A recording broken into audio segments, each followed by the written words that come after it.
Bonjour Julien, Bonjour Simon. merci d'être présent pour cet épisode de Et demain. Je te rappelle un peu le concept, hein. C'est donc un podcast qui laisse la parole à des personnes qui sont engagées dans un domaine précis. Tu nous parleras du tien après. Et l'idée, c'est que justement, en tant qu'expert dans ton domaine, tu puisses nous partager ton quotidien, ton ressenti, ta vision, et puis répondre à la question de mon domaine et demain, comment ça va être. Et ça va être l'objectif de notre échange. Mais avant ça, Julien, est-ce que tu peux te présenter? Oui, donc Julien Martin, cela fait maintenant presque 20 ans que je suis dans l'éducation sur différents secteurs, formé en éducation de l'éducation physique, puis dans l'enseignement des langues étrangères, et puis finalement dans l'enseignement professionnel, dans la gestion de projets à impact, donc économie sociale et solidaire, et gestion de projets humanitaires. Comment on en arrive là? Éducation physique, c'est le prof de PS dont dont on se Oui. souvient tous, c'est ça? Ok. Pas de jugement sur les profs de PS. Ça, c'est pas le lieu pour ça. Comment on passe de prof de PS à justement une éducation liée à l'économie sociale et solidaire, à la gestion des projets à impact? Alors, déjà avec un petit peu de hasard, mais toujours avec une envie constante de vouloir œuvrer pour la société, pour l'éducation de manière générale, sans trop savoir au début exactement avec quelle discipline le faire. Donc j'ai testé, j'ai commencé d'ailleurs avant ça même par l'éducation populaire dans les centres d'information jeunesse, et puis ensuite je suis parti à l'étranger, j'ai découvert l'enseignement des langues, et je suis revenu en France et j'ai découvert l'enseignement supérieur. Mais au final, la trajectoire qui me semblait au début en zigzag finalement est continue, c'est-à-dire que ce qui m'animait toujours, c'était la relation avec les jeunes et surtout de me dire, essayer de leur donner le plus de clés possible pour le futur, un capital culturel peut-être que j'ai manqué lorsque j'ai dû m'orienter dans mes études et faire en sorte qu'ils aient le maximum de clés pour résoudre les problèmes que peut-être je n'ai pas pu résoudre ou auxquels j'ai pas forcément été sensibilisé à temps. Alors, on parlait du domaine dans lequel tu allais intervenir. Je pense que c'est un petit peu clair, hein. Tu vas nous parler d'éducation. C'est un sujet qu'on n'a pas encore eu le plaisir d'aborder dans le podcast Et demain. Pourtant, on est tous conscients que le levier de l'éducation, de la formation, de la prise de conscience est indispensable face aux enjeux qu'on a aujourd'hui. Toi, de par ton poste actuel, mais aussi bah, de par ces 20 ans d'expérience, même plus, hein, si je t'écoute, c'est quoi ta vision un petit peu aujourd'hui de l'éducation, dans le sens école, université, système de Hmm. l'éducation en France? Alors, je vais peut-être commencer par une discussion qui m'a marqué avec un collègue il y a quelques années. Euh, et on était tombé d'accord sur le constat que c'est pas tellement ce qu'on enseigne qui va être important, et encore moins à notre époque, c'est la manière dont on va le faire et les valeurs qui vont transparaître dans notre enseignement. Et au final, c'est peut-être plus ça que les jeunes ou moins jeunes vont retenir. Et je sais qu'au final, moi, si les personnes avec qui j'étais en contact ne retiennent pas les contenus théoriques ou pratiques que je leur ai enseignés, mais par contre euh, ont retenu une certaine tolérance vis-à-vis de la diversité, ont retenu une certaine sensibilité par rapport aux enjeux d'aujourd'hui, euh, je sais pas, une, euh, une certaine, oui, enfin tout un ensemble de valeurs quand je pense aux tout petits auprès de qui j'ai enseigné, parce que j'ai eu des jeunes de l'âge de 2 ans jusqu'à des moins jeunes de 77 ans et plus. Pour les plus jeunes, c'était par exemple la politesse, le respect de l'autre, tout ça.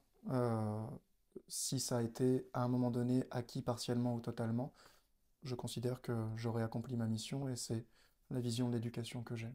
Je crois qu'on peut que être d'accord avec toi sur cette vision de l'éducation. Je me suis noté pas la matière, mais la manière. Oui, Voilà. exactement. Chez Et demain, on propose aussi des slogans, si jamais. Ce que tu partages est un des objectifs de l'éducation, aussi le savoir vivre ensemble, apprendre à vivre ensemble. Mais tu parles par exemple de... On retient plus la manière d'apprendre aujourd'hui que vraiment la matière. Pourtant, quand on regarde un petit peu comment sont constitués les cours, le parcours éducatif, on a l'impression que c'est que des blocs de matière vachement importants, avec des matières qui sont plus ou moins actualisées. Il y a des matières encore aujourd'hui, tu dis, mais bon, pourquoi pas?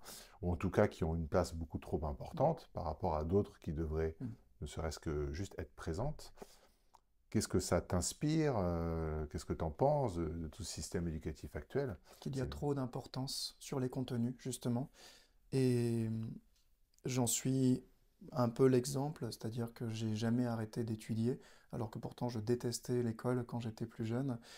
Mais au final, j'ai fini par faire 3 masters, 4 diplômes, enfin, et je compte continuer parce que je trouve ça passionnant. Et je vois aujourd'hui que les jeunes sont extrêmement stressés, ça ne s'est pas arrangé avec Parcoursup, où il y a une pression énorme sur le choix de son orientation, où ils ont l'impression de jouer l'intégralité de leur vie. Alors que dans la réalité, c'est pas du tout vrai. Et c'est aussi ce qu'on essaye, ou ce que j'essaye de leur communiquer, c'est qu'ils font un choix à un moment, mais que rien ne les empêche, quelques mois ou quelques années plus tard, de changer et de se réorienter par des études. Je l'ai fait à 4 reprises et je ne vois pas, voilà, et ça m'a toujours apporté des nouvelles connaissances, des nouvelles idées. Et voilà, c'est ce que j'essaye de. C'est ma vision en tout cas. Peu importe au final, c'est pas en 20 heures par matière par exemple, ou 30 heures par matière qu'on va former un expert dans tel ou tel secteur. C'est plutôt arriver à insuffler une curiosité qui, des années plus tard, vont leur permettre de creuser un sujet qui les intéresse ou dont ils auront besoin dans leur métier pour devenir experts à ce moment-là. La différence, elle est là, je pense. Pour ceux qui n'ont pas ta technique de l'éducation, juste c'est quoi Parcoursup? Parcoursup, c'est une plateforme où les jeunes sont maintenant invités à faire leurs vœux d'études supérieures et les établissements supérieurs ensuite choisissent les jeunes qu'ils jugent dignes de rentrer dans leur formation à partir des dossiers qui auront été déposés. Euh, voilà. Donc moi je suis étudiant, on va dire, c'est quoi? C'est niveau bac, BEP, C'est niveau post-bac, après l'obtention du bac pour choisir des étudiants, des études supérieures. d'accord. Donc je fais ça l'année où j'ai le bac. Je dis bah, l'année prochaine je vais aller là. Et puis après j'attends Ouais, la réponse avec du stress forcément. oui, C'est c'est ça. ça? Ok. Et c'est Et maintenant pareil pour mon master, ok. ce qui suit la même logique. J'ai d'ailleurs tenté, par simple curiosité, de me faire mon dossier. Et, euh, et ça pose des vraies questions, puisqu'on voit des taux d'admission sur des masters qui sont à 18%, 20%. Et je me suis posé la question en me disant, à l'époque, j'ai eu la chance de pouvoir faire le master qui me plaisait et d'avoir des universités qui croyaient en moi. Maintenant, je ne sais pas si c'est possible et je ne sais pas si un jeune qui mise tout sur une filière qui lui plaît pourra l'atteindre parce que les quotas sont tellement stricts que il y a tellement de population pour aussi peu de masters depuis que l'État a réduit l'offre il y a quelques années que l'accès à des bacs plus 5 pose question. Euh, tu sais ce qui a motivé cette réduction de l'offre il y a quelques années? De mémoire, plus de lisibilité dans l'offre du supérieur, moins de redondance, et pour une revalorisation des diplômes de Bac+5 notamment. Donc ça c'était on va dire les arguments marketing. Et puis dans la Étatique. réalité, au final, on est aujourd'hui sur des jeunes qui ont des difficultés à pouvoir poursuivre parce qu'il y a peut-être plus assez de filières ou plus assez Oui. de place. Ok, super intéressant. Bah, j'ai découvert. Merci pour l'explication. Et ce qui fait, si je me permets, ce qui fait le lien justement avec le secteur dans lequel je suis aujourd'hui, c'est-à-dire que l'enseignement public, par défaut d'investissement qui a été reconnu par l'État dans le rapport d'information de l'Assemblée en 2024 par exemple, fait qu'il y a eu un appel d'air sur l'enseignement privé qui est une voie de secours pour les jeunes qui n'ont pas la place parfois dans l'enseignement public. Parfois c'est aussi un choix d'aller dans le privé parce que l'enseignement diffère, est plus encadré et correspond mieux à ces jeunes. Et, et ce qui fait que voilà, ça a créé en partie l'essor de ce secteur privé supérieur. Ok, très intéressant. Tu as formulé un truc aussi sur lequel j'aimerais qu'on revienne. Tu as parlé de peur du choix. Comment tu peux l'expliquer aujourd'hui que ces étudiants soient aussi stressés au moment de choisir et n'arrivent pas à intégrer le fait que c'est OK si on se trompe, on peut faire d'autres choses? C'est une bonne question. Euh, je dirais qu'il y a une peur héritée des parents qui, d'une génération antérieure, ont peut-être encore plus, encore l'habitude ou se projettent encore sur une vie égale un métier, même si c'est un peu moins vrai Mhm. pour notre génération qui sommes maintenant parents. Euh, donc je pense qu'il y a ça, et je pense qu'il y a une difficulté à se projeter en ayant 17 ans sur ce que peut être l'après-bac, ce que peut être la réorientation professionnelle. Et à l'époque, je n'avais aucune idée de ce qu'il était possible de faire, parce qu'on en revient à la question du capital culturel ou capital social.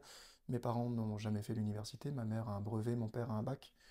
Quand mon frère a dit qu'il voulait faire l'université, c'était un nouveau monde qui s'ouvrait, et j'imagine que bien des familles sont dans cette situation et n'ont aucune clé à donner à leurs enfants pour leur expliquer qu'il y a des possibilités de reconversion, qu'il y a des possibilités de formation continue, qu'il y a des possibilités d'arrêt de formation et autres possibilités qu'il y a dans notre vie professionnelle aujourd'hui. Et là, tu aurais des idées pour améliorer ce constat-là? Parce que c'est un peu dramatique de se dire qu'il y a peut-être des gens qui vont être doués et qui vont nous apporter de très belles choses sur des sujets, mais au final, comme ils n'ont même pas accès à l'information. Bah, on en revient en tant que quotidien, en tant que formateur, justement, pas les savoirs, mais la manière, et qu'est-ce qu'on va transmettre à côté du savoir pur, c'est-à-dire ben, ces petits messages, justement, au quotidien. Vous inquiétez pas, si vous vous trompez, c'est pas grave, leur donner confiance. Ma femme est dans l'enseignement aussi, elle est enseignante de lettres modernes, et je la prends comme exemple parce que je la trouve exemplaire. Son rôle principal, c'est de donner confiance aux jeunes en l'avenir. S'ils apprennent le français, c'est bien, mais c'est presque une option.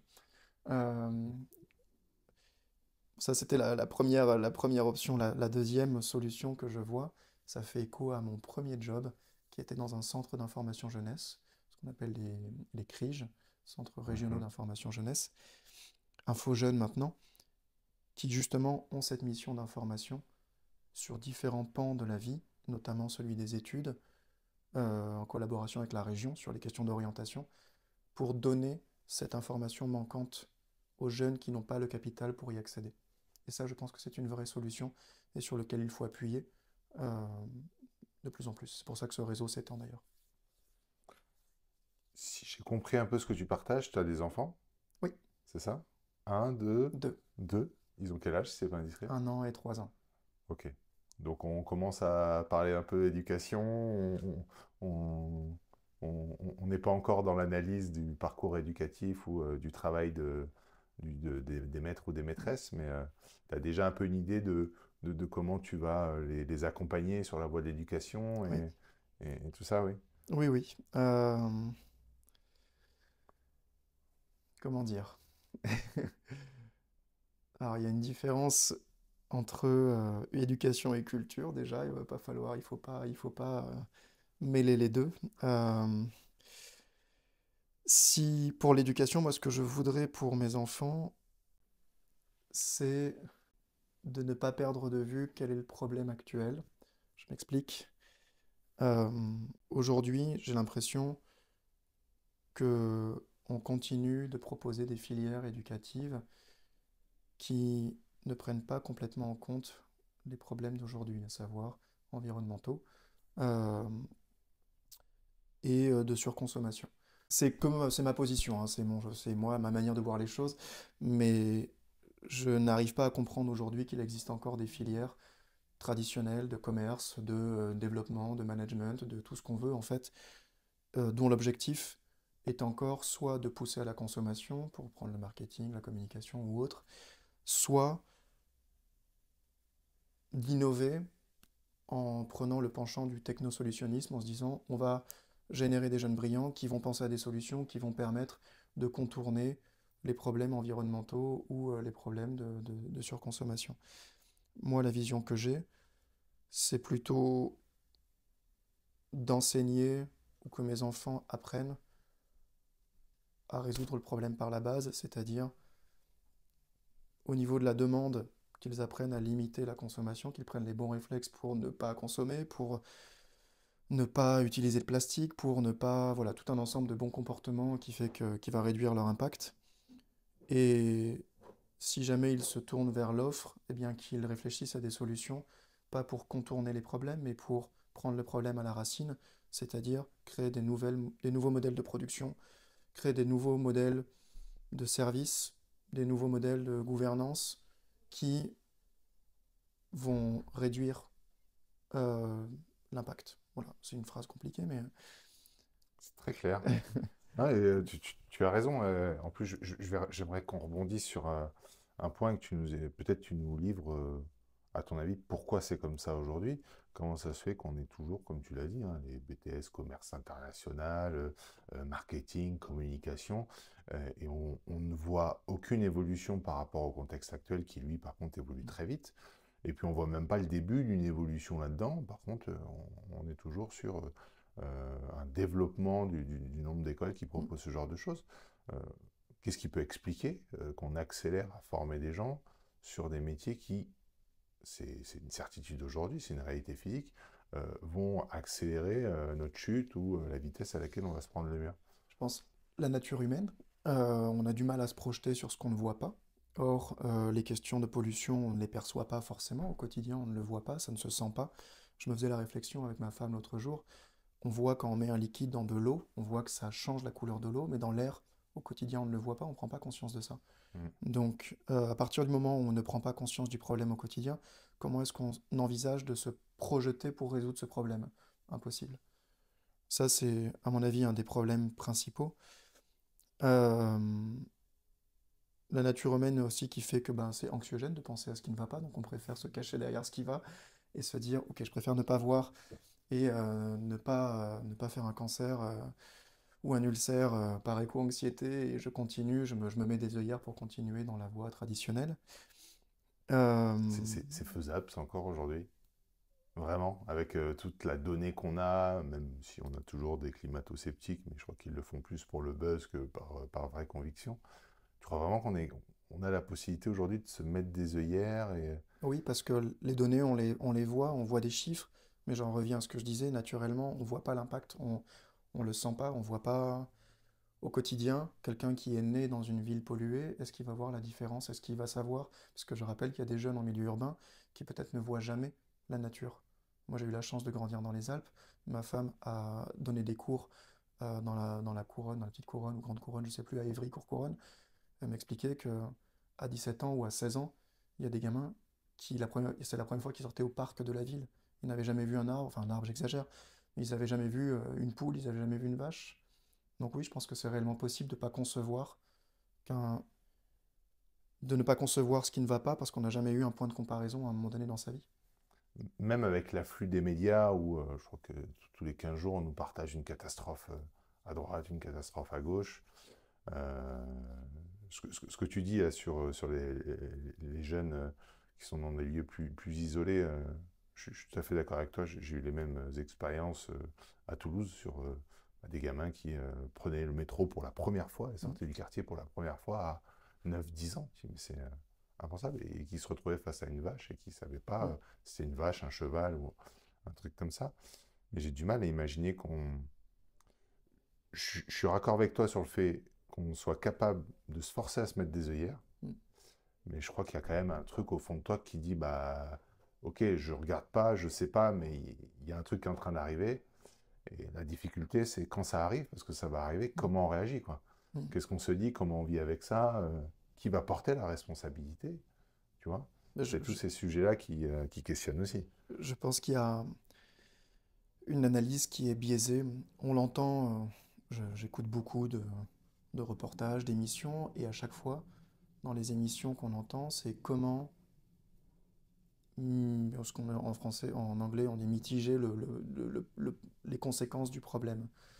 On va créer des nouvelles technologies, on va créer des nouveaux produits, on va créer quelque chose de plus responsable, mais à aucun moment on se pose la question de consommer moins. À aucun moment on se pose la Hmm. question de juste vivre plus sobrement. Et alors, je sais pas si ça répond à la question, mais je trouve que les jeunes aujourd'hui, justement, ils sont plus orientés sur la recherche de solutions pour limiter l'impact plutôt que une analyse portée sur le problème de base, à savoir, et si je vivais plus simplement, et si je, je descendais d'une case dans le développement en quelque sorte, euh, en partant du principe que je continuerai à vivre bien. Ouais, mais là, tu vas mettre tu vas te mettre à dos toutes les sociétés de Oui, consommation, tous les grands groupes qui comptent justement sur ces tout jeunes consommateurs qui vont continuer d'avoir comme volonté dans la vie d'augmenter le capital, d'augmenter le matériel, etc. Mais voilà mon travail, justement, d'arriver voilà. à faire passer ces petits messages de décroissance dans une société qui ne l'est pas. Ça me fait penser, mais en fait, ce que tu dis, c'est en gros, on est malade, mais plutôt que de traiter vraiment les Ouais, comportements qui nous ont amenés à être malades, si on multipliait pas les médicaments, oui, quoi. exactement, c'est ça. Voilà. Ouais. Ouais. Et d'ailleurs, j'y ai pensé il n'y a pas longtemps. Il y a une pub qui passe maintenant. Je me dis, tiens, ça y est, on commence peut-être à avoir le bon comportement. Où la pub nous dit, si à la fin du rendez-vous avec le médecin, on ne vous prescrit pas des médicaments, Mm, c'est pas forcément grave. Ça veut dire que des fois, vous n'en avez pas besoin. Et dans mm, un pays comme celui de la France, où vraiment, je crois qu'une grosse partie de notre économie, en tout cas des finances publiques, passe pour aider pas mal de labos pharmaceutiques, tu sais, si on en arrive à ça, c'est que même eux se mm, disent là, ça commence à mm, devenir urgent. Et peut-être on commence à comprendre que il faut revoir notre mode de vie mm. plutôt que de revoir des outils qui vont nous permettre de continuer notre mode de vie Mm. en soignant toutes les Je, conséquences négatives je de ce fais le mode de lien vie. avec le secteur dans lequel je suis actuellement, sur l'école supérieure. Donc, on enseigne la gestion de projets humanitaires, la gestion de projets dans l'innovation sociale. Et il y a une vraie question aujourd'hui qui se pose, puisqu'on forme des jeunes. Alors, pour faire le lien, c'est que j'ai fait le choix de m'orienter vers de l'éducation engagée. Aujourd'hui, je me retrouve dans cette école que j'aime de tout cœur, puisque j'ai l'impression de pouvoir former des jeunes qui vont changer le monde, justement. Néanmoins, on est sur le même phénomène, c'est-à-dire qu'aujourd'hui, je forme des jeunes à gérer des projets humanitaires qui vont mettre un pansement sur des conséquences issues du capitalisme. On en est là. Puisque pourquoi les gens se tapent dessus aujourd'hui? C'est parce qu'il y a une recherche du profit qui fait que certains accumulent des ressources, qui fait que d'autres en sont privés, qui fait que ça explose au niveau politique. Et au final, qu'est-ce que l'humanitaire aujourd'hui, sinon que un pansement, un petit peu quand même au service du capitalisme, mais sans aller essayer de résoudre le problème en se disant, mais en fait, on peut continuer à mettre des pansements, mais si la source continue de générer les mêmes maux, ça n'arrivera à rien. On a, à un moment donné, enfin, on n'avancera pas. On peut même aller plus loin dans ton raisonnement, parce que l'image est très bonne, hein. On peut se dire aussi que la source de ces difficultés est exonérée aujourd'hui de la gestion de Mm, ces externalités négatives et se mm, dit, bah, si en plus il y a des personnes qui viennent aider tout le bazar, essayent de ranger tout le bazar que je fous, pourquoi mm. pas continuer? Et là, on est à un tournant en ce moment, je suis en plein dessus avec l'école, c'est que les financements publics ou étatiques, enfin, institutionnels, se retirent de l'aide humanitaire. Je ne sais pas si tu as entendu ça, mais les États-Unis se retirent en grande partie, l'Union Oui, européenne diminue ses oui. financements, la France diminue l'aide publique au développement.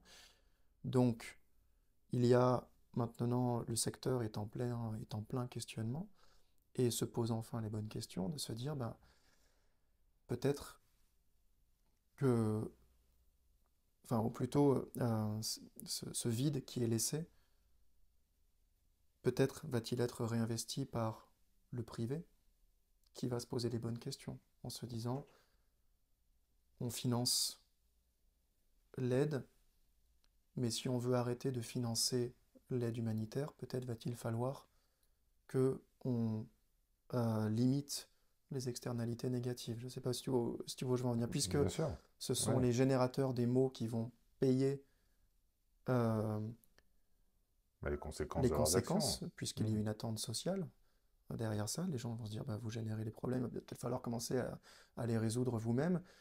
Euh, il y a peut-être quelque chose de positif qui est en train de se passer. C'est que l'État n'étant plus là pour faire le pansement, bah, peut-être que c'est les principaux responsables qui vont se poser les bonnes questions en l'absence de, comment dire, en l'absence comment dire, de financement étatique qui les dédouane des responsabilités. Mais ça voudrait dire aujourd'hui que l'État a aussi abandonné son rôle de gouvernance sur ces sujets-là et qu'il y a une régulation qui se fait par les acteurs privés de manière autonome, en fait. Donc on génère des externalités négatives. Alors, ce mot est un peu complexe pour décrire des fois des trucs horribles hein, qui se passent. sur certains projets industriels de grande ampleur. Mais bon, je crois que ça nous permet de comprendre notre histoire. Donc, je génère des externalités négatives, j'intègre dans mon financement, dans mon développement, dans ma croissance, la gestion de ces externalités négatives, puis je continue de faire. Euh, Toi, tu te dis, la prise en compte justement et l'obligation que je vais avoir de devoir gérer ça va peut-être me faire me poser la question de, tiens, est-ce que je ne devrais pas changer mon comportement de base pour avoir moins d'externalités négatives à gérer et amener quelque chose d'un peu plus vertueux dans mon fonctionnement? C'est ce en quoi je crois et c'est ce vers quoi on forme les jeunes. Voilà, j'ai du mal à me représenter si c'est une pensée majoritaire ou encore extrêmement minoritaire, mais en tout cas, c'est vers ça qu'on essaye d'aller. J'espère qu'elle va être majoritaire. Après, on a des professions différentes et c'est vrai que quand tu as la chance, pour moi c'est vraiment une chance de passer du temps avec des personnes qui sont convaincues, qui ont envie de changer les choses. Pour la santé mentale, c'est très bon. Oui. Ça permet d'y croire, de tenir. Mais je pense que ça te ferme aussi les yeux des fois sur l'autre côté, qui est Mm, bien présent aussi. mm, Tu parlais hein, de la diminution des aides aux États-Unis. mm, Enfin, quand on voit ce qui se passe là-bas aujourd'hui, mm, on enregistre le podcast, on est en mars mm, 2025. Ça pose des gros doutes sur la capacité de l'humanité à comprendre mm. un peu Après, ses erreurs. après, je te rejoins, je lisais un article qui m'a un peu fait froid dans le dos sur l'importance de la contrainte légale, de la contrainte de l'État, puisque une enquête, un sondage dans un livre qui expliquait qu'aujourd'hui, si les entreprises mettent en place euh, la RSE, c'est avant tout, statistiquement, c'est avant tout parce qu'elles y sont contraintes. Ce qui fait froid dans le dos, ce qui me fait froid dans le dos, c'est de me dire que le jour où on décide de faire confiance au système parce qu'on se dit que la leçon a été apprise et qu'on lève ces contraintes pour plus de flexibilité, visiblement, à en croire les sondages, on... les mauvais réflexes, les mauvaises habitudes et l'envie d'accumuler le capital reprendront d'aussitôt. Et, Mm. euh, et, euh, et on sera de retour à la case départ. D'où l'importance de l'éducation, parce que là, ce que tu es en train de partager, c'est que quelque part, il y a une nature humaine aujourd'hui qui est faite de, si je veux réussir dans la vie, il faut que j'ai une sorte de pouvoir, il faut que je gagne la compétition, il faut que je sois le plus gros, le plus fort, le plus riche. C'est ce comportement prédateur aussi qui peut Mm, être mis en avant dans certains films, dans certaines pubs, dans certaines séries, sur les réseaux. mm.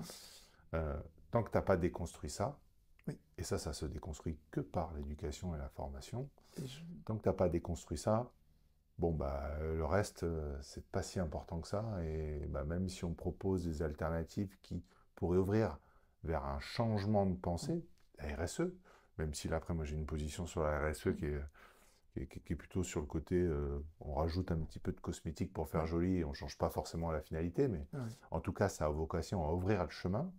Un truc comme ça qui pourrait ouvrir le chemin, en fait, il se fait absorber Mm. par le système. Et puis on continue de plus belle avec toujours les mêmes Et volontés. ça se fait, ce changement, il va se faire par l'éducation et à deux échelles, temporelles déjà, puisque ça se fera forcément sur les futures générations. C'est-à-dire qu'il est difficile aujourd'hui de demander à une génération qui a acquis un certain confort matériel de s'en débarrasser.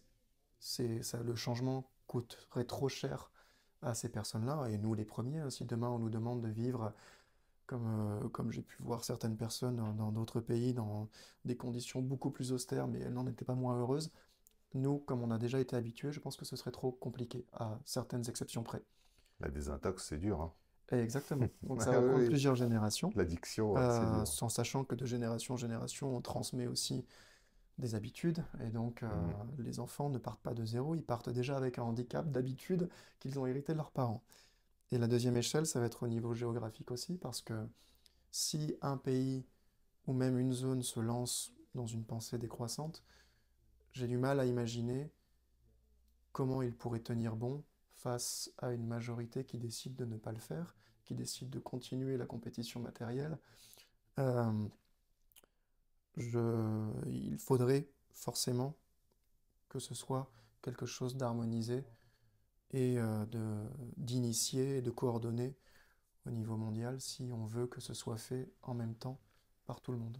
Je suis pas tout à fait d'accord, ou alors c'est pas que je suis pas tout à fait d'accord, mais je me demande si un pays comme la France pourrait pas justement fonctionner de cette manière-là, en diminuant ses besoins des autres pays.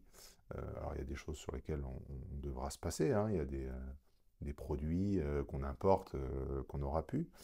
Mais je crois qu'on est un des pays aujourd'hui avec énormément de diversité géographique, une diversité climatique aussi, une diversité en termes de ressources naturelles, de nourriture, etc. Peut-être qu'on pourrait le faire. Peut-être, Et puis, mais dans les discours du quotidien, il n'y a que le mot croissance qui vaille, on entend partout. Aux oui, actualités, c'est incroyable, hein, la seule solution au problème, c'est systématiquement la croissance. Il faut maintenir le taux de croissance pour garantir un confort matériel face à une population, alors pour le coup elle n'est pas grandissante en France, mais malgré tout c'est toujours le mot qui reste, soit grandissante, soit vieillissante, soit tout ce qu'on veut, c'est toujours augmenter ça. Donc oui, mm. peut-être qu'on en serait capable, mais à l'heure actuelle, vu le discours ambiant, non, je ne pense pas qu'on en soit capable. Avec l'indicateur PIB en première ligne aujourd'hui. Tu connais un peu l'histoire du PIB? Non. C'est un truc qu'on raconte là sur le cours de finances responsables. Le PIB, à l'origine, c'est un indicateur qui a été créé aux États-Unis pendant une période de récession pour mesurer le pouls de l'économie. Pour se dire, bon, bah là, les gars, ça va pas, on va lancer différentes améliorations, on va subventionner des choses, et puis il faut qu'on voit si ce qu'on fait, ça marche ou pas, quoi. Il faut qu'on prenne le pouls de l'économie. Donc on va créer un indicateur qui s'appelle le PIB. Et si le PIB augmente, ça fonctionne. Mais par contre, très important, ça c'est un indicateur qui ne fonctionne pas en temps de paix et lorsque l'économie est plutôt bonne. Il ne faut surtout pas l'utiliser. Mm. Bon, aujourd'hui c'est indicateur phare, hein, tout passe par là, alors qu'à l'origine c'est indicateur en temps de crise et voire en temps de guerre. Voilà.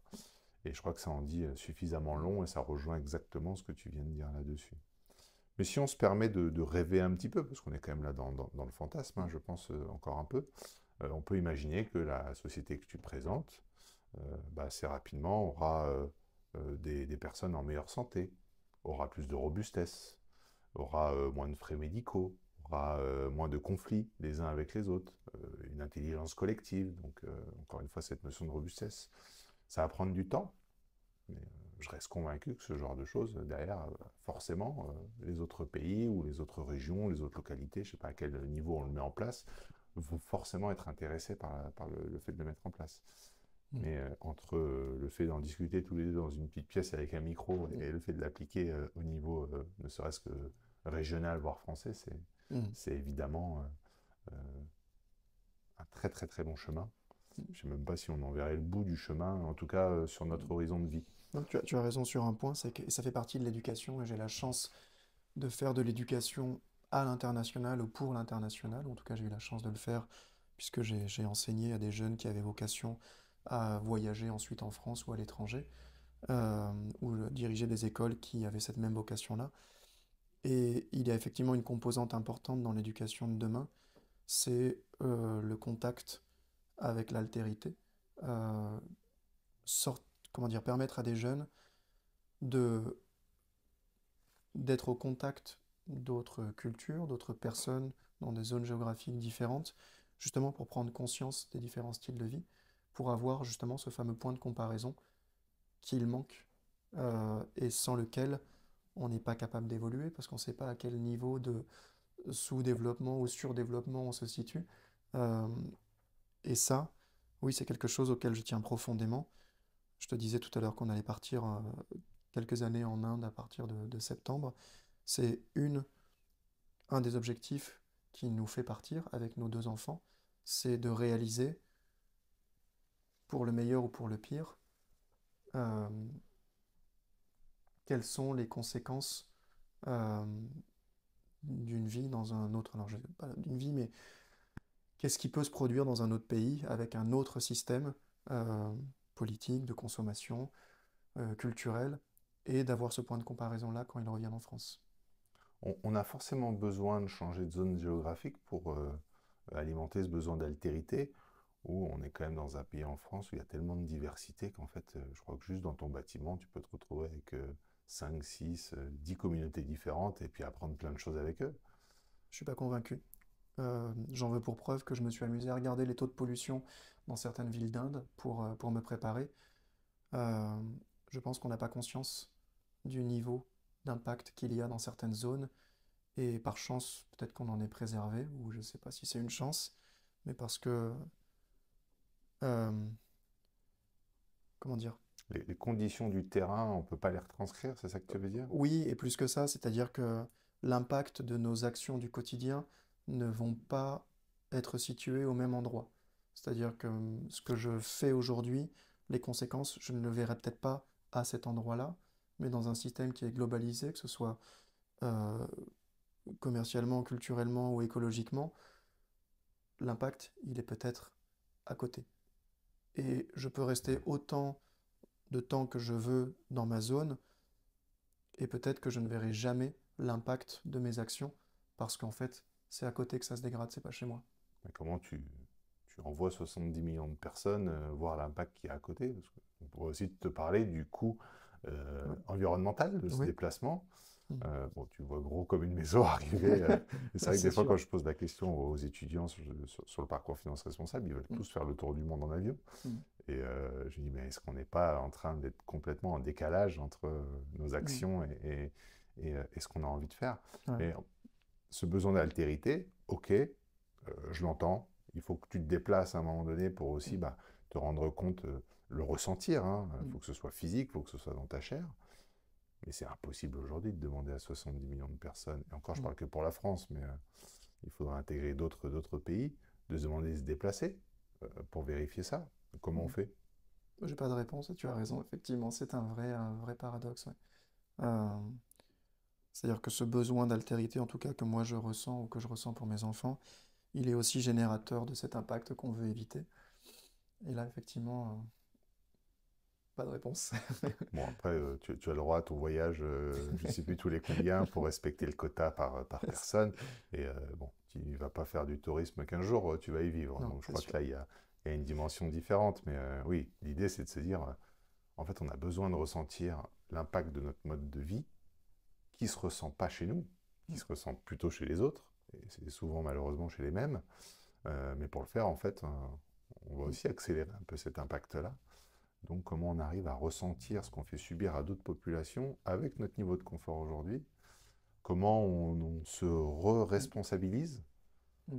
Dans le sujet de la finance, j'ai souvent ça hein, comme finalité, c'est qu'on nous déresponsabilise énormément de ce qu'on fait avec notre argent.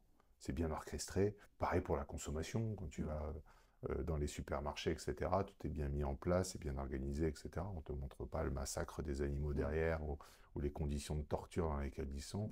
Pareil pour la finance, hein. On ne te montre pas l'industrie minière en Afrique en train d'exploiter des Mm. enfants, des choses comme ça. Comment on va réussir à re-responsabiliser l'éducation, certainement. À un moment, tu as parlé de ton expérience des 2 à 77 ans, Mm. et ça m'a fait me poser une question que tu m'as fait me refaire poser à un autre moment quand tu as expliqué que c'est difficile de faire changer les générations qui ont l'habitude du confort. Tu sens, toi, vraiment, avec ces différences d'âge que tu as pu accompagner, qu'il y a une sorte de naïveté, une innocence très, très belle au niveau du rapport au monde des enfants, et que progressivement, avec l'âge, en fait, on se déshumanise, on s'intoxique au matériel, on s'intoxique à l'argent, etc. Tu le sens et tu le ressens dans l'évolution? Oui, alors là, je vais pas prendre l'exemple des élèves que j'ai eus, mais plutôt de mes enfants que j'observe au quotidien. Et, euh, et je pense que tout est question d'habitude, effectivement, c'est-à-dire que dès le plus jeune âge, ils vont être au contact d'objets en plastique, par exemple. Ça va leur paraître normal. Ils vont nous voir jeter des choses au quotidien, ça va leur paraître normal. Euh, ou peut-être qu'au début, ça va les choquer, et peut-être qu'ils vont se poser des questions. Là, on n'est pas dans l'esprit des enfants pour comprendre Mm. toujours ce qui s'y passe. Mais une chose est sûre, c'est que après 10 ans, 15 ans, ils jetteront les mêmes emballages, ils utiliseront les mêmes objets plastiques, parce qu'en fait la question ne se posera plus. Donc oui, je pense il y a une vraie perversion par l'habitude. Alors le mot perversion est peut-être un peu dur, mais il y a une vraie prise d'habitude, et je pense que la vraie, comment dire, le vrai geste éducatif, il est là, et d'ailleurs on le dit, l'éducation c'est souvent de la répétition. Mhm. Euh, donc c'est peut-être identifier justement ces gestes, ces habitudes à changer dès le plus jeune âge, et c'est ce qui va permettre de créer un nouveau modèle pour ces jeunes-là, qui quand ils nous regarderont, se diront mais en fait pourquoi tu fais ça? Je suis pas habitué à ce que tu fais, c'est bizarre, et c'est pas responsable. Et ça c'est un vrai enjeu. C'est-à-dire que inculquer des habitudes que nous-mêmes on n'a pas, euh, c'est un vrai défi, je pense. Ouais. Oui, ça nécessite de comprendre qu'on a des habitudes qui sont pas bonnes, Mm, donc de déconstruire un peu des choses qu'on a mm, l'habitude de faire. Et il y en a certains qui ont plus de facilité que d'autres à déconstruire ce qu'on a pu faire, parce que ça peut remettre en question la personne qu'on est aussi. mm. C'est petite pause pub. Je dois rappeler aux personnes de s'abonner, de mettre le j'aime, le commentaire et de partager tout ça à l'ensemble de vos contacts, amis, famille, enseignement, éducation, prof. Voilà. Toi, dans tout ce qu'on vient de partager, on comprend bien l'importance de l'éducation, et puis on comprend qu'au final, les grands changements, c'est des toutes petites choses hein, dans ce qu'on parle. Hein. Comment tu contribues au changement? Quelle est ta mission là-dedans et qu'est-ce qui fait que tu arrives aussi à retrouver du sens dans ce que tu fais? Euh, c'est une bonne question. Comment je contribue au changement? En essayant de me l'appliquer à moi-même, mais en étant prisonnier de mes propres habitudes. Donc, je tente au quotidien de réduire ma consommation, de limiter tous les emballages plastiques dès que je le peux, mais avec cette frustration de ne pas pouvoir quand je n'ai que des propositions plastiques qui sont face à moi et que le temps m'empêche d'aller voir ailleurs s'il y a d'autres propositions. Je dirais que c'est mon combat principal. Je fais régulièrement des grosses purges à la maison pour libérer notre environnement de, de, de de cette matière. Euh, Être au contact de la nature le plus possible, et mettre mes enfants au contact de cette nature le plus possible. Ça, c'est mon rôle, moi, enfin, en tout cas, ce que j'essaye de faire à mon échelle. Et professionnellement, ce que je fais actuellement, je pense que c'est la plus belle mission que je peux avoir, c'est-à-dire former des jeunes à réfléchir différemment, à construire différemment, euh, et en essayant de, là aussi, euh, être conscient des biais de mon organisation, de l'organisation que je sers, parce que dans toute organisation, il y en a, et donc d'être ce filtre qui va récupérer des habitudes ou des biais d'analyse et essayer d'en filtrer le maximum pour que ça ne passe pas aux jeunes que nous formons, tout en sachant qu'on n'y arrive jamais et qu'il y a forcément des choses qu'on ne voudrait pas voir passer mais qui passent. Tu as parlé tout à l'heure de, de différentes matières que tu peux avoir dans l'école où tu es aujourd'hui. Tu as parlé des gestions de projets humanitaires. Euh, Comment ça apparaît parce que on a envie de se dire, c'est super d'enseigner cette gestion de projet humanitaire, on en a besoin. Comment ça apparaît, ce type de proposition et comment ça se fait qu'on le retrouve dans si peu d'écoles, voire quasiment aucune école? Euh, alors, je peux donner une réponse, un exemple avec ce que me disent souvent les parents quand ils viennent nous rendre visite. C'est en gros, ça gagne combien au final? C'est-à-dire, vous formez Oui, des jeunes à d'accord. travailler dans des ONG ou dans des associations, mais on sait très bien que ça ne gagne pas d'argent. Donc en fait, pourquoi est-ce que mon enfant étudierait, ferait ces études-là? C'est-à-dire Mais que oui, oui. On en revient encore voilà, il y a à encore cette info-là, ouais. on Et accorde cette plus d'importance sécurité-là, à la ce sécurité confort-là, financière ou bien sûr, matérielle, bien plus sûr. qu'à l'impact qu'on peut avoir sur notre Oui, monde. oui. Et puis on en revient à se dire, ok, on va gagner de l'argent, mais si dans 15 ans je peux plus vivre, Mm. bon, bah, j'aurais peut-être dû voir le problème un peu différemment. Ok. Mais si demain enfin, là j'ai posé une question plus large, mais on identifie un sujet sur lequel on se dit ça, il faut absolument l'enseigner. Comment ça fonctionne? Je vais voir les écoles, je dis, ah, regardez, moi j'ai tel truc, rajoutez-le, ça se rajoute, il y a un parcours du combattant administratif pour ajouter une matière. Non, c'est surtout veiller à ne, comment dire, à ce que la formation réponde aux besoins du marché de l'emploi, euh, et avec une double contrainte, ce qu'elle réponde, en tout cas pour nous, qu'elle réponde au marché de l'emploi, c'est-à-dire consulter les professionnels des secteurs visés pour voir s'il y a une demande, pour voir quelles sont les compétences et retranscrire ça ensuite en formation, euh, mais en veillant à ce que les besoins du marché de l'emploi qu'on sert ne nourrissent pas, par effet rebond, un, un impact négatif quelconque. Donc ça, en tout cas, c'est la mission de l'école, Mhm. de se dire quels sont les besoins des associations, ou plus, quels sont les besoins sociaux et environnementaux, plutôt, ce serait plutôt ça. Quelles sont les compétences requises pour permettre de répondre à ces besoins, et, euh, et voilà, et faire une formation à partir de là. Très clair. La question centrale de notre échange, le podcast s'appelle Et demain, ça ressemble à quoi l'école demain? Dans le monde L'école. idéal de Julien Martin, ça ressemble à quoi? Et après, dans le monde un peu plus réaliste, à quoi ça risque de ressembler? Parce qu'on est quand même, je t'ai posé une question et puis je te laisse même pas y répondre, mais on est quand même sur un sujet aujourd'hui, sans être dans le domaine de l'enseignement aussi bien que toi. On regarde les infos, on a l'impression que les ministres de l'Éducation nationale s'enchaînent, ils sont tous tapés dessus. On parle aux profs, c'est des réductions de classes, des augmentations d'effectifs, des conditions d'enseignement impossibles, des classes de 30, des choses comme ça. Donc, forcément, on est intéressé de ta vision professionnelle, à quoi ça risque de ressembler, puis à quoi ça devrait ressembler. Alors, euh, c'est une bonne question, très large, et justement, je pense que de nombreux ministres n'y ont pas répondu parce que c'est un sujet beaucoup, quoi, très complexe. Euh, Tu crois qu'ils ne non, sont pas compétents et ils ne sont pas assez non, intelligents pour y répondre non, ou... je pense que c'est la thématique qui est très complexe.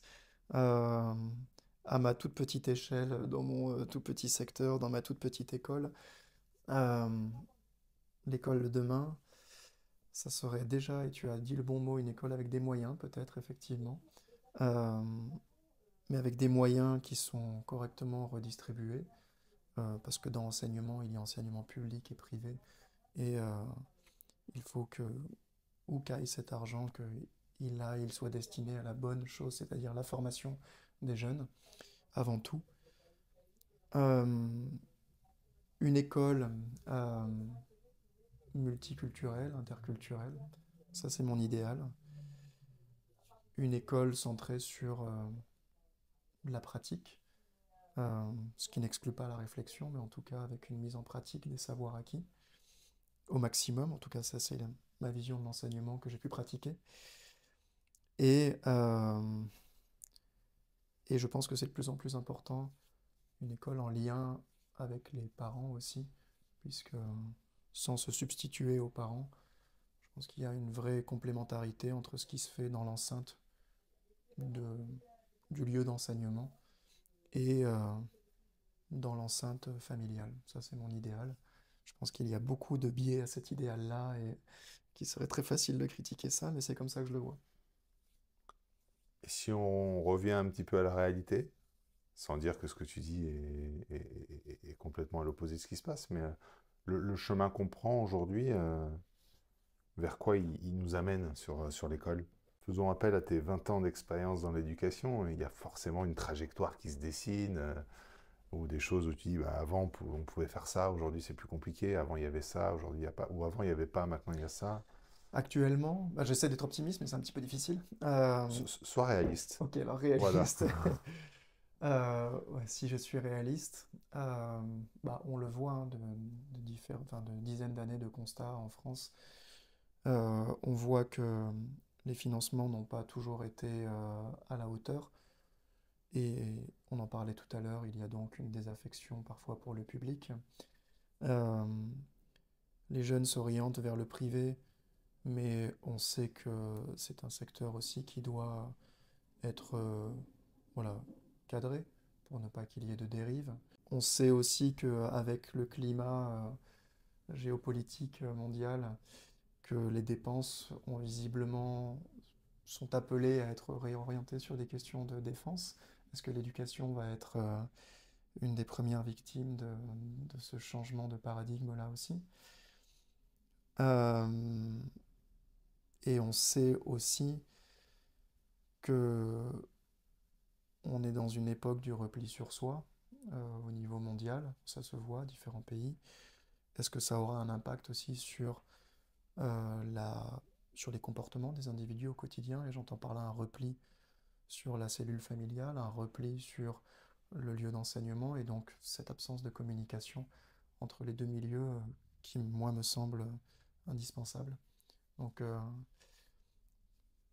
j'ai un petit peu du mal à être optimiste. Le seul point d'optimisme que je vois, c'est qu'il y a effectivement une sensibilisation toujours plus forte sur les enjeux environnementaux, sur les enjeux environnementaux. Euh, Suffisant? En quantité, oui, mais on en revient à la question. En qualité, est-ce qu'on cible la vraie cause du problème, Hmm. euh, à savoir, euh, à savoir ou plutôt est-ce qu'on, oui, on cible le problème. On sait que c'est des problèmes de consommation, mais est-ce qu'on passe le bon message, à savoir, il va falloir à un moment donné accepter de ne pas vivre dans les mêmes standards matériels. Il va falloir à un moment donné affronter ça de face. Et ça, je ne sais pas si on le fait. Là, c'est de l'ignorance de ma part, je ne sais pas si c'est fait. Tu dis il va falloir accepter. En fait, c'est même aujourd'hui, c'est plus un choix qui est le nôtre. On aurait pu avoir ce choix il y a peut-être une vingtaine d'années, lorsqu'on pouvait encore inverser la tendance. Aujourd'hui, je crois que la réalité, c'est plutôt à quelle vitesse on va être capable de s'adapter ou pas. Donc le choix, il est imposé aujourd'hui. Je veux Mm, dire, les règles du jeu sont définies. Ça va être soit de la pauvreté, soit de la sobriété. mm, La ouais, différence étant souvent, il y en a plein qui le répètent, hein, bah, le choix. Hein. mm, Le fait de se dire, ok, dès maintenant, je m'adapte, mm, et peut-être même qu'en m'adaptant dès maintenant, je limite mm. le niveau de sobriété, ou alors bah, j'attends que ça me tombe dessus, et puis un jour ou l'autre, je vais y arriver. Mais c'est là où j'ai peut-être du mal à être optimiste, c'est que moi, j'ai un ouvrage qui m'a marqué des années 70, où le constat, il est clair, ce constat-là, il est clair depuis les années 70. C'est quoi, c'est le rapport Meadows, Oui, le c'est club de ça. Rome? Oui, c'est ça. Il a Voilà. été réédité, le constat a été le même, puis réédité, le constat a été le même, puis réédité en 2000 et quelques, et le constat a toujours été le même, et je me demande s'ils sont même pas fatigués de le rééditer, tant en fait les habitudes ne changeaient pas. Mhm, je comprends. Bah oui, il y a 50 ans, on nous alertait déjà. Mm. Il y avait aussi un mathématicien exceptionnel qui s'appelle Alexander Grothendieck, qui avait fait une intervention devant les scientifiques. Et, je le répète souvent parce que on parle beaucoup du rapport Meadows et malheureusement on ne parle pas Mm. assez de lui. Il faut parler des deux, hein. Il ne faut Mm. pas en oublier un. Mais il avait posé une question qui est encore plus d'actualité, qui expliquait qu'en fait, à partir du moment où notre survie est en jeu, qu'est-ce qu'il peut y avoir de plus important que ça? Oui, oui. Voilà. Donc, moi, en tant que. Et puis, c'est pour beaucoup le plus grand des mathématiciens de tous les temps, médaille Fields, etc. Il dit, mais moi, aujourd'hui, je ne vois pas l'intérêt de continuer à faire des calculs mathématiques alors que la survie de mon espèce est en danger. Mm. Bon, on peut appliquer ça à beaucoup de Mm. secteurs aujourd'hui, pas du tout Mm. essentiels. Et on rejoint un petit peu ce qu'on est en train de dire là-dessus, sur le fait qu'on le sait depuis très très longtemps. Ouais. Mm. Donc je vous invite à lire aussi Rapport Meadows, Mm. évidemment. Alexander Grothendieck aussi. Il a fait une intervention que vous trouverez en vidéo assez Mm. facilement. Et sinon, il y a des bouquins. Je les ai à l'étage, d'ailleurs, Ok. si un jour ça Le rapport t'intéresse. Mido, c'est un livre qui m'a marqué là depuis quelques mois parce que justement, c'est là où je dis que, en fait, rappelons-nous quel est le problème de base en fait. Juste Mm. si on si c'est... Oui, enfin, non, je vais pas le réexpliquer. C'est Tu pas, peux, hein, je vais pas résumer 300 pages en tu une peux, minute. non, mais peut-être parler aussi de comment il voit la courbe, Mm, de se dire qu'en fait, la chute va être vertigineuse mm, et va faire très mal. Et qu'encore une fois, le sujet, c'est pas de savoir si on accepte de baisser un peu nos standards, qui sont en oui, plus des standards aujourd'hui qui sont nocifs pour notre santé, hein, mm, faut bien en être conscient. La question, c'est plutôt alors, la question, c'est pas d'accepter de vouloir se désintoxiquer, c'est mm, plutôt de savoir si on veut le faire dès maintenant et le faire de manière progressive, mm, ou alors on va nous couper la dose du jour au lendemain, mm, et là, on va avoir des excités de partout. mm, On commence déjà à en avoir, hein. mm. Euh, Et sans avoir la garantie que ça puisse fonctionner, parce que peut-être sera-t-il trop tard à ce moment-là, oui, effectivement. oui. Parce qu'on rappelle quand même que, en tout cas sur la partie climatique, Mm, les actions qu'on a aujourd'hui, je oui, crois, auront des effets dans, j'ai une connerie, mais je crois que c'est au minimum 30-40 ans. mm, Tu vois? C'est mm, pas parce que demain on arrête tous de consommer que après demain le CO2 retombe sur un mm, niveau et on revient à 1 degré. Tu vois? Donc, ouais, je te rejoins en tout cas sur ce sujet-là de sobriété obligatoire, parce que de toute façon, mm, pas d'autre solution. mm, Donc, est-ce qu'on l'accepte et est-ce qu'on s'adapte, ou est-ce qu'on attend que ça arrive et ça fait extrêmement mal? L'école doit aider justement à intégrer ces éléments de sobriété, à expliquer pourquoi, à faire prendre conscience et à donner aussi des pistes de... Enfin, ça me fait un peu chier de dire ça, désolé du vocabulaire, mais des pistes pour montrer qu'en fait on peut être heureux, mais on est beaucoup plus heureux aujourd'hui dans la sobriété. Tous ceux qui mm. l'utilisent le disent eux-mêmes, mais est-ce que c'est le rôle de l'école aussi, du coup, Oui, de déconstruire et d'apprendre cette sobriété? oui, oui, c'est le rôle de l'école, mais il va falloir pour ça qu'on sorte d'un système peut-être basé encore, je ne sais pas à quel point il l'est, mais j'ai l'impression qu'il y a encore un petit peu de compétition dans ce système-là. Euh, et à mon sens, la compétition amène forcément à la recherche. Ouais, enfin, je les lis en fait, la recherche d'accumulation et justement au contraire de la sobriété. Alors je sais pas s'il y a un lien, en tout cas peut-être que c'est fumeux, mais c'est le lien que j'ai que j'ai en tête. Non, pour Euh, beaucoup, hein, la compétition, je vois pas dans un système c'est de... l'opposé de la coopération. Voilà, c'est ça, je vois pas dans un système Ouais. de compétition comment est-ce que la valeur de coopération et donc de système global, d'entraide dans un système global peut apparaître. J'ai du mal à voir ça. Mm. Or, aujourd'hui, quand je lis des classements des meilleures écoles et de je sais pas quoi, notamment dans l'enseignement supérieur, je me dis qu'il y a encore un petit peu de chemin à parcourir. Ouais. Ouais, tu sais, enfin, j'ai fait une intervention dans une école il n'y a pas longtemps pour parler du métier. Euh, Dans nos métiers, ça ne parle qu'en comparaison de chiffre d'affaires. Mm, Ça veut dire qu'un mec est génial parce qu'il est passé de 0 à 2 millions de chiffre d'affaires en quelques années. Un mec est très très fort parce il a fait tant de chiffre d'affaires. J'ai jamais eu quelqu'un qui est venu me voir un jour et qui m'a dit: cette nana, elle est exceptionnelle parce qu'elle a aidé 50 personnes qui étaient sans logement. mm, Voilà.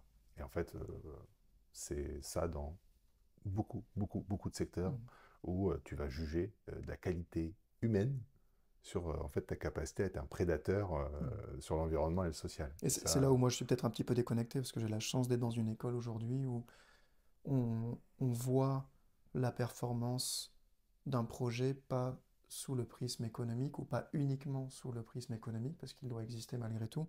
C'est pas, il faut pas non plus s'affranchir de cette réalité-là complètement, mhm. mais sous le prisme d'une performance globale avec une mesure d'impact social, une mesure d'impact environnemental.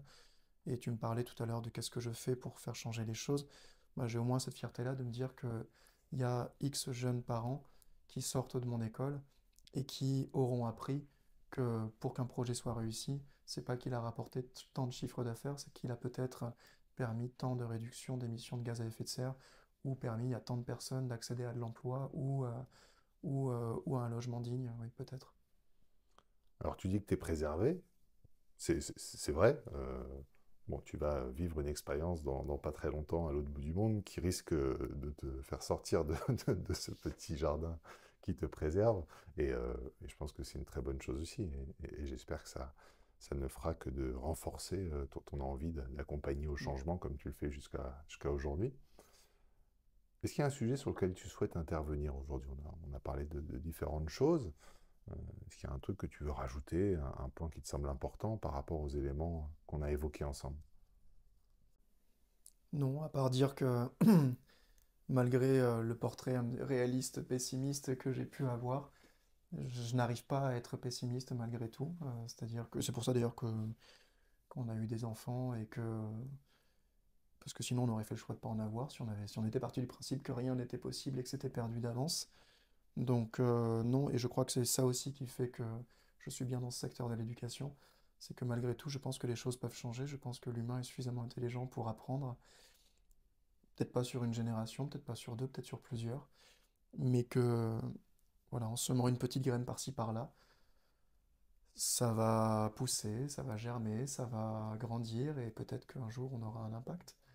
Donc ouais, j'y crois. Euh, je ferai le nécessaire avec mes enfants ou avec les enfants qu'on me confiera pour faire grandir cette graine-là. Et puis le jour où j'en serai plus convaincu, bah, j'arrêterai. Mais c'est pas encore venu. Ok, bonne réponse. Est-ce qu'il y a un conseil que tu aimerais partager et que tout le monde peut appliquer? Lire le rapport Meadows. Mais Je pense carrément, que c'est un conseil. carrément. Mais d'ailleurs, faisons une pétition pour le mettre sur les textes étudiés au collège ou au lycée, hein. Tout à l'heure, tu parlais de c'était quoi l'école de demain, et je me disais, bah, ça peut être bien de mettre ça, mais on va le mettre entre quoi? Entre apprendre Pythagore ou les poètes par Mm, cœur, les dates de naissance, ou des trucs qui sont aujourd'hui d'aucune utilité. mm. On est en train de bouffer du cerveau disponible sur des informations inutiles. Oui, lisez le rapport Meadows et puis proposez dans les écoles de l'intégrer parce que pour le coup, c'est un super sujet. Ouais. Toujours d'actualité, malgré le fait qu'il est 52, 53 ans. Maintenant, je crois que c'est Oui, 72, avec des le rééditions, mais club de Rome. Oui, mais et quand même, des, c'est bien pas de se rééditions, rappeler. des rééditions, réactualisations avec des nouveaux apports. C'est bien de rappeler quand même qu'à l'origine, c'est 1972 quand même. Oui, Donc, pas un sujet qu'on a découvert il y a 3 semaines en se réveillant le non, matin, en ouvrant les volets. non, non. Et en On- fait, on le lit et voilà. Ensuite, ben, je trouve que ça cible il y a beaucoup de problèmes dans notre monde, beaucoup de choses à traiter aujourd'hui, bien entendu, hein. Ça va de la voiture qui est sale, le pare-brise qui est sale, qu'il faut que je lave, à des guerres dans le monde. Mais en fait, on lit ce rapport et on se dit, mais et si l'origine du problème était là, en fait, vraiment là? Moi, c'est ce qui m'a bouleversé dans ce livre-là. Et, et voilà, et ce qui a généré en moi des changements assez drastiques qui sont parfois regrettés à la maison, notamment sur mon extrémisme anti-plastique et anti-croissance, mais je l'assume. T'es aligné avec ça. Oui, Super. Merci Julien. avec plaisir, merci à toi.